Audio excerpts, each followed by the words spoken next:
April 2nd is going to be a very big day for the United States of America. The United States of America is going to take back a lot of what was stolen from it by other countries. This is the chainsaw for bureaucracy. Chainsaw! Jobs are at stake, prices up. Gospodarstvo z negotovostjo pričakuje 2. april, ko bo jasno, ali je Donald Trump s carinami, ki bi svet lahko pahnile v trgovinsko vojno, mislil resno, ali pa gre za enega njegovih pogajalskih trikov. Na kocki je ogromno, posledice pa bomo čutili vsi. Po ta cena nekje na policijo od 15 navzgor. Predvidljivosti ni več.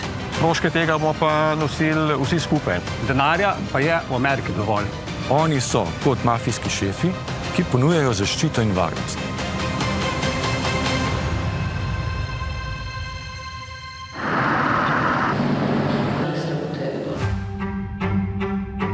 Najbolj prodajano slovensko vino na ameriškem trgu je sivi Pinot Avija iz kleti Brda.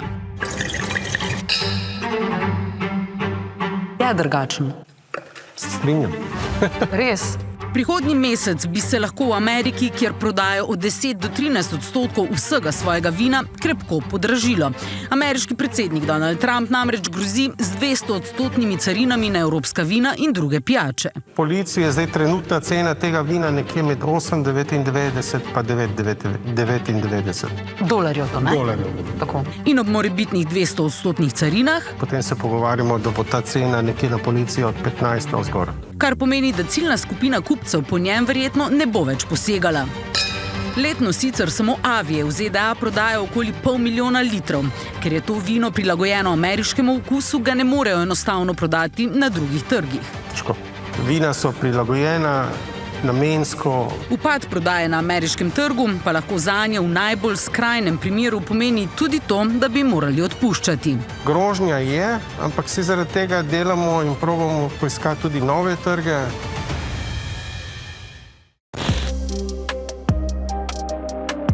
Če se v 4 dobro počutil, se bo tudi otrok v parku na koncu dobro počutil. Ameriški trg je izredno pomemben tudi za novomeško podjetje Acrobat, kjer izdelujejo trampoline in trampolinske parke in so v tem eni najboljših na svetu.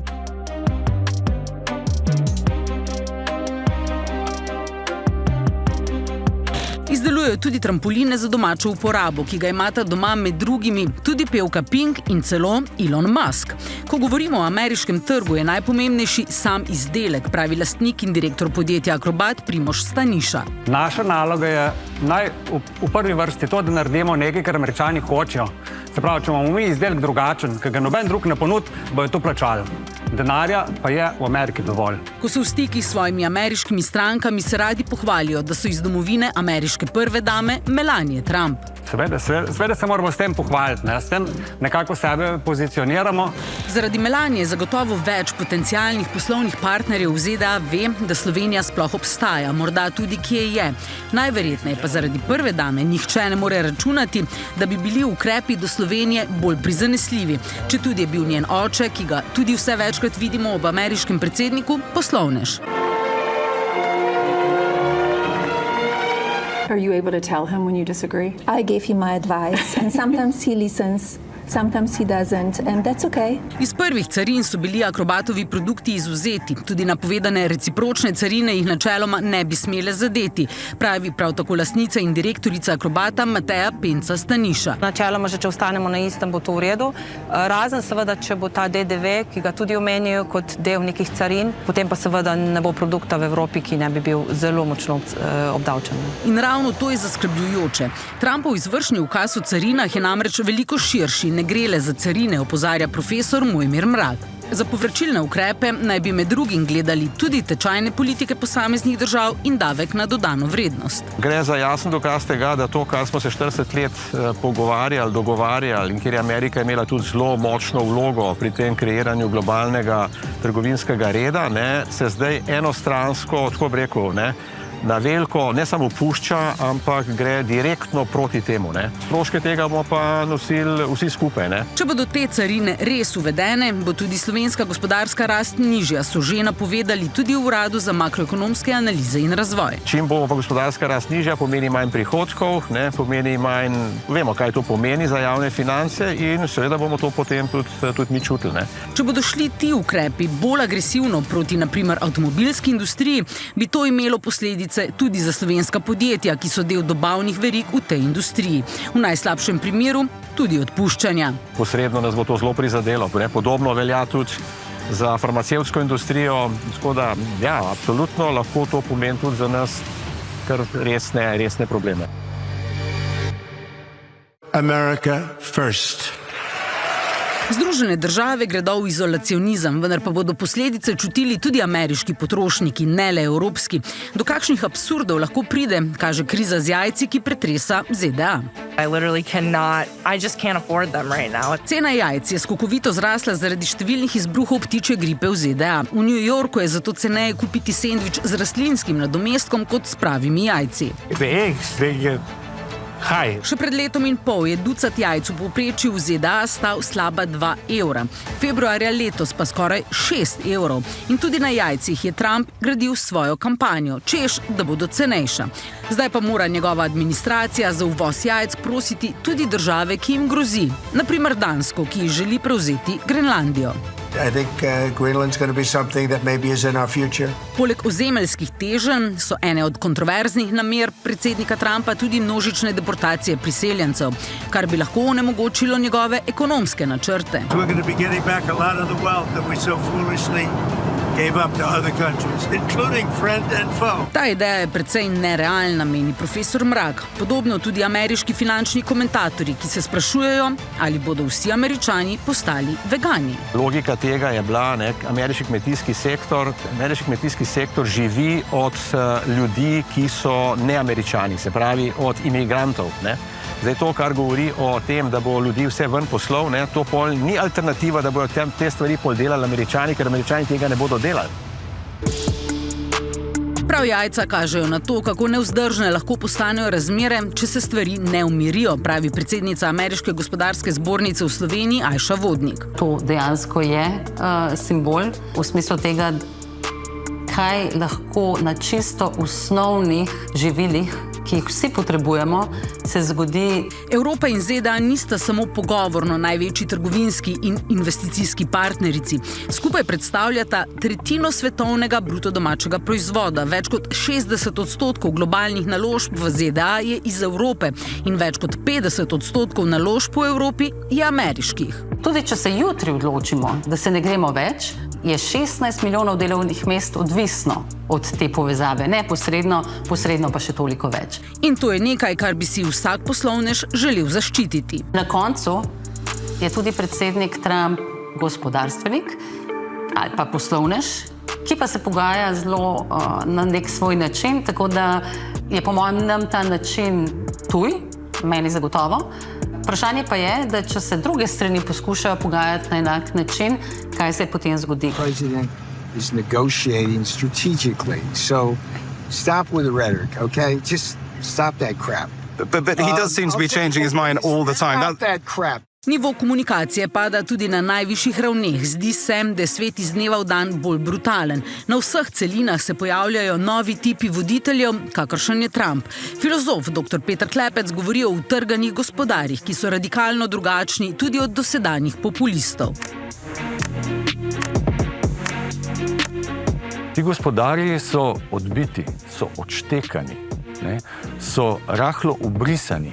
Ne, so pripravljeni na vse, bizarni, čudaški, ekscentriki, so dobesedno strgani z verige, vsaj tak imidž dajo, od tod pač motorka pri Mileju, pri Masku in tako naprej. Ne. Niso del omrežij, niso del elit, nastopajo kot outsideri in to je tudi imidž, ki ga gojijo v javnosti, dodaja. Skratka, teh pritiskov je ogromno, ne, in ljudje enostavno težko živijo, težko shajajo iz dneva v dan. Zato rabijo močno roko, nekega voditelja, ki obljublja, da bo počistil hlev, izsušil močvirje. Who the hell wants to speak about politics when I'm in front of the Boy Scouts, right? I see all these politicians and I see the swamp. Ti voditelji so simptom neuspeha politike, pravi. Že nekaj časa namreč poslušamo o tem, da ne potrebujemo politikov, pač pa upravljavce, krizne menedžerje. To pa pomeni, da smo se zavestno odpovedali nekemu daljnoročnejšemu načrtovanju. Ker politika je pravzaprav tista, ki načrtuje prihodnost. Menedžerji so pa tukaj zato, da naredijo podjetje bolj učinkovito, bolj profitabilno in da konec koncev državo ali pa večje sisteme obravnavajo kot podjetje. To sta pa dve različni logiki. She's slow, low IQ, something, I don't know what the hell it is, but they lie. Cena, ki jo zdaj plačujemo za to, pa je vzpon teh novih gospodarjev, pravi, ki imajo legitimnost. Ne nazadnje so izvoljeni strani ljudstva. Na nek način je izbira utrganih gospodarjev ali pa novih voditeljev racionalna. Oni so kot mafijski šefi, ki ponujajo zaščito in varnost. Zaščita in varnost za naše. Fight. In volivci in volivke si rečejo, evo, do zdaj smo mi trpeli, težko nam je bilo, zdaj pa ni vsi trpijo, vsaj elite. Pa ne oni vidijo, kako težko je živeti, ne? As the United States are applying tariffs worth $28 billion, we are responding with countermeasures worth 26 billion euros. Starting with April 1st and fully in place as of April 13th. In the meantime, we will always remain open to negotiations. Če začnemo govoriti o zob za zob, to je vse narobe. Kar mislim, da je naš odgovor, je pa to, da je vedno več tistih, kar je zanimivo, ki želijo na ameriški trg, tudi iz Slovenije. Za podjetje Akrobat je ameriški trg pomemben tudi zato, ker po njihovih izkušnjah in za njihovo industrijo športa in zabave kaže večji optimizem, večjo rast in povpraševanje kot Evropa. Evropa je kar malo v krču, ne? Tudi če se jih carine ne bodo neposredno dotaknile, bi lahko čutili posledice. Rasli bodo vsi stroški povezani z izvozom. Postopki so daljši, bolj pregledujejo vse te stvari. Imeli so celo pred kratkim dvakrat stavko na tem, ne, in so potem ladje stale in smo imeli vsi zamude in dodatne stroške. Ne. Trenutno spremljajo razmere, merijo svoje kupce, se pa pripravljajo na vse. Poskušamo razvijati produkte, ki bodo specifični, ki bodo drugačni, ki bodo prenesli, bom rekla, tudi višje stvari, če bodo potrebni, ne, se pravi višje uvozne stroške in se pač prilagoditi razmeram, kakršne pač bodo. Ne.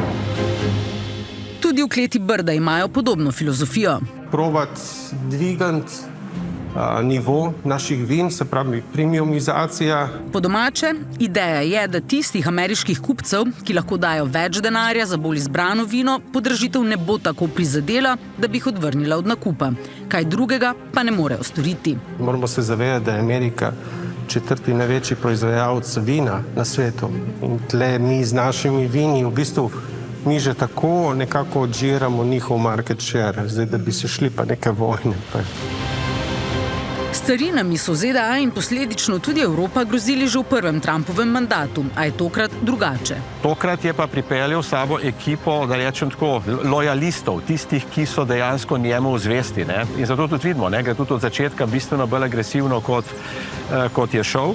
Ena od idej je, da bi Združene države restrukturirale svoj dolg, so namreč največja svetovna dolžnica. To pa pomeni tako, kot približno govorimo o restrukturiranju dolgov držav, ki so bankrotirale. Ne? Ampak on naj bi to restrukturiranje v bistvu potem pogojeval z nekimi varnostnimi garancijami. Po domače, tiste države, ki bodo želele vojaško zaščito ZDA, bodo morale to tudi plačati v obliki prestrukturiranja ameriškega dolga. S tem bi znižale vrednost dolarju in same sebi močno podražile izvoz. S tem pa bi tudi razbil morebitno poenotenje drugih držav. Še enkrat poudarjam, to je zaenkrat predmet diskusije interno, ne? Obstajajo pa zato kar resni papirji tistega njegovega strokovnega kroga. Ne glede na to, ali nam je tip novih voditeljev, kakršen je Trump, všeč ali ne, je dejstvo, da imajo v rokah veliko, dejansko moč, ki vpliva na cel svet.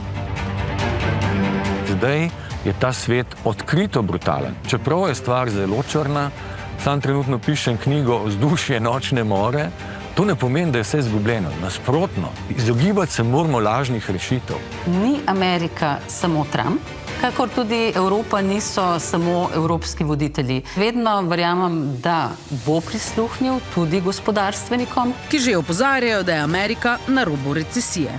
Do you think there will be a recession? I don't see it at all. I think this country is going to boom. But as I said, I can do it the easy way or the hard way.